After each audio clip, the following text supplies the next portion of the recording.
Nesse vídeo nós vamos discutir um fenômeno observado nos exames de Holter e poucas vezes descrito ou abordado com a nomenclatura correta.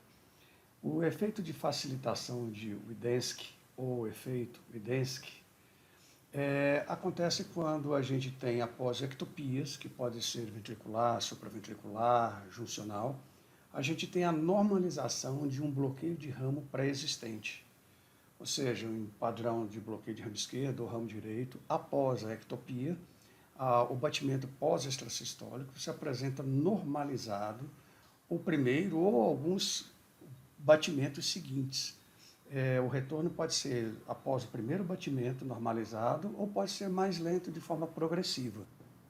Bom, aqui nós temos aberto o exame e nós vamos mostrar para vocês o fenômeno que a gente acabou de escrever. Aqui a gente tem um QRS prévio com padrão de bloqueio de ramo. Temos uma taquicardia ventricular. Após a taquicardia ventricular, a gente tem um QRS com padrão estreito, normalizado em relação ao padrão que antecede e que sucede. Então, esse é o padrão de base do cliente, do paciente, durante todo o registro, padrão de bloqueio de ramo. Logo em seguida, a gente vai abordar um importante diagnóstico diferencial que a gente deve fazer aqui. Mas o que a gente pretende é mostrar aqui, a gente tem o bloqueio de ramo prévio, a ectopia no caso ventricular, seguida de um batimento normalizado, um intermediário e em seguida o bloqueio volta. Aqui a mesma coisa, a gente tem o padrão, a normalização pós-ectopia. Aqui diante de um batimento ventricular, aqui após um batimento, uma ectopia atrial, é o mesmo fenômeno, a normalização do padrão de bloqueio de ramo pós-ectopia. Aqui do mesmo jeito. Aqui no bigeminismo a gente tem a evidência aqui, sucedendo essa extrasístole pós-ectopia, e aqui já não houve essa normalização. Tá? Aqui a gente tem esse mesmo fenômeno, novamente após um par supraventricular, novamente após outro par supraventricular, após uma taquicardia ventricular, e uma taquicardia supraventricular, mostrando que, independente da natureza do fenômeno, acontece esse efeito facilitador em alguns casos.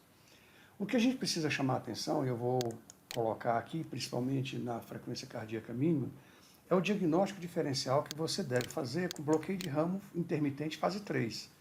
Se você tem aqui uma frequência maior e de repente tem uma pausa e uma normalização, seria adequado pensar que a gente estaria diante de bloqueio de ramo intermitente. A diferença de bloqueio de ramo intermitente e efeito facilitador de Widensky é que no efeito facilitador de Widensky, a gente tem essa normalização apenas pós-ectopias, ou seja, normalmente aqui na frequência mínima do paciente, onde seria esperado o desaparecimento do padrão de bloqueio, se fosse um bloqueio de ramo intermitente fase 3, que é normalmente quando se observa durante a frequência mínima, a gente não tem essa situação, ou seja, apenas batimentos pós-ectopias, que pode ser o primeiro que segue, o 2, 3, ou às vezes até um pouco mais, o retorno às vezes pode ser lento. Então, essa é a diferença fundamental no diagnóstico entre bloqueio de ramo intermitente e efeito facilitador de Widensky.